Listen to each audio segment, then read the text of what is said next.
nessa questão de como que é a causa, né? Que a gente falou que é multifatorial, né? Não tem muito para onde a gente correr. Não adianta, né? Adianta as pessoas ficarem pesquisando, assim. Eu acho que a gente precisa entender que talvez tenha alguma coisa que está nos anunciando, né? Tem algum incômodo que vem se revelando. É importante a gente poder, de alguma forma, se fortalecer para buscar essa ajuda, né? Eu acho que uma rede de apoio, de repente, se a gente não está conseguindo sozinho, né?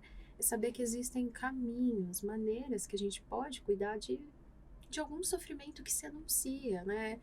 Então eu gosto muito de pensar que se algo se revela, então tem algo que está nos chamando, né? Tem algo ali revelando, tem algo nos chamando. Então é um convite para a gente olhar para alguma coisa. Que coisa é essa? Né? É uma implicação do cuidado. E eu sei que não é fácil, eu sei que não é fácil, muitas vezes, o movimento da busca, né? Mas é possível. Existem hoje muito mais formas, talvez, da gente poder acessar isso, né? Então, acho que o caminho sempre da instrução, da promoção, né, da própria educação, da elucidação das coisas, é um caminho muito interessante. Você acha, assim, que pro tratamento em si, o que é importante, sabe? Olha, primeiro ponto, né, é a gente perceber que tem alguma coisa que talvez não esteja tão legal, tão interessante assim nessa relação. Entender também esse espaço de que ele é multidisciplinar, o tratamento, né? Vamos pensar, se a gente está falando de um transtorno alimentar, tá? Especificamente. Sim. Então, vamos entender que eu vou precisar de uma avaliação psiquiátrica, um acompanhamento nutricional, psicológico, né? Que é importante que essas áreas se conversem, né? É legal a gente poder, enfim, buscar trocas que sejam críticas, né? Talvez a gente refletir que tipo de coisa que eu ando consumindo. E eu não tô dizendo consumir de comida, não. Tô pensando aqui que tipo de assuntos que eu ando consumindo, sei lá, o que eu ando seguindo aí nas redes sociais, né? Acho que a gente poder também rever um pouco esse tipo de interação que a gente vai fazendo, né? Perdão. Porque hoje você abre a rede social, tem informação de tudo, né? Então eu acho que a gente poder fomentar um olhar mais crítico, né? Tentar buscar um filtro, talvez, do que a gente consome é muito Olhar importante. mais cuidadoso, né? Eu Exato. acho que não só cuidar do corpo, cuidar do que a gente olha também. Cuidar do que a gente vê mesmo. Porque a O gente que a tá gente aqui. consome, né? Né? Então eu acho que isso é importante. Uma vez eu trabalho com rede social, então acaba que eu fico um pouco imersa. Então, nesses cursos e tal, fala muito assim, tenta você consumir aquilo que você gosta, né? Daquilo que você acredita. Porque se você consome coisas que não é da sua vibe, aquilo vai meio que te influenciando numa coisa que você nem acredita. Mas como você vê todos os dias, você vai começando a falar, ó, tá. Então, assim, tentar escolher o que seguir, o que consumir, né? Como você falou, é uma forma de cuidado de si, né? Uma forma de cuidar do corpo também. Porque Exato. se você cuida da cabeça, a cabeça faz parte do corpo. E às vezes a gente esquece, né? Parece que a cabeça, o cérebro não faz parte, só tá fazendo a parte mais estética, assim, tornando isso importante. Então, para o tratamento, assim, você acha que a gente tem que pensar numa equipe multi, pensar também como que a gente lida com esses consumos, vamos dizer, não só alimentares, né? Exato, a gente entender que tipo de relações talvez que a gente está tendo, né? Acho que são tantas, são particularidades, né? Mas eu acho que a gente, de alguma maneira, tentar prestar atenção no que a gente anda sentindo, o que a gente anda se envolvendo, talvez. A relação com o corpo, com a comida, enquanto a gente existir, a gente vai ter ela para sempre. Né? Então, enquanto a gente existir, essa relação vai existir. Então, que tipo de relação talvez eu quero construir, né? É poder pensar. Eu fico um pouco incomodada quando eu vejo essa dicotomia tão presente, principalmente nessa classificação de alimentos, como vilão e mocinho, né? Como comida lixo, sei lá, porcarias, enfim, eu acho que besteiras são denominações que talvez a gente precisa refletir um pouco, né? Você iria, de fato, ingerir lixo no teu corpo? Eu falo muito, eu odeio a expressão dia do lixo, porque eu acho que não faz o menor sentido.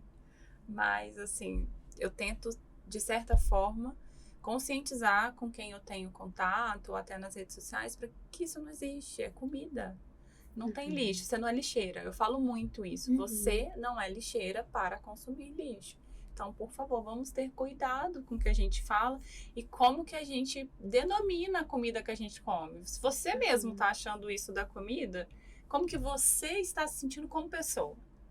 Né? Então, assim, porque a partir do momento que a gente classifica algo como alguma coisa, e se a gente consome aquilo, então a gente também se classifica, como é que fala? Inconscientemente. Eu fico pensando, né?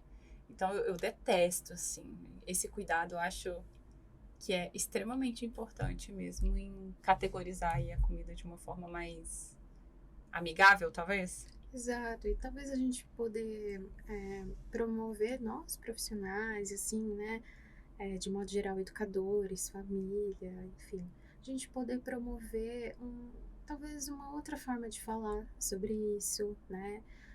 A importância dos hábitos saudáveis não é para modular o corpo, para fazer uma definição corporal, porque é importante a gente manter as atividades dos nossos órgãos vitais em dia, é importante a gente movimentar o nosso corpo para além de um fim estético, né? Então talvez a gente pudesse apossar da ampliação da coisa, né? Que ela não tá só ligada por uma questão estética. Comer bem não é só sobre isso, né? A questão estética ela pode vir como uma consequência, mas não é uma garantia, né? Então, eu acho que a gente poder ampliar os sentidos, os significados. Acredito que esse seja um caminho nosso, né? É um trabalho nosso, é um trabalho da própria educação, da família, enfim, mas eu acredito que seja muito possível. É um trabalho, assim, até de saúde pública, né? Que a gente pode pensar para poder ampliar aí esse espectro, né? Sobre isso.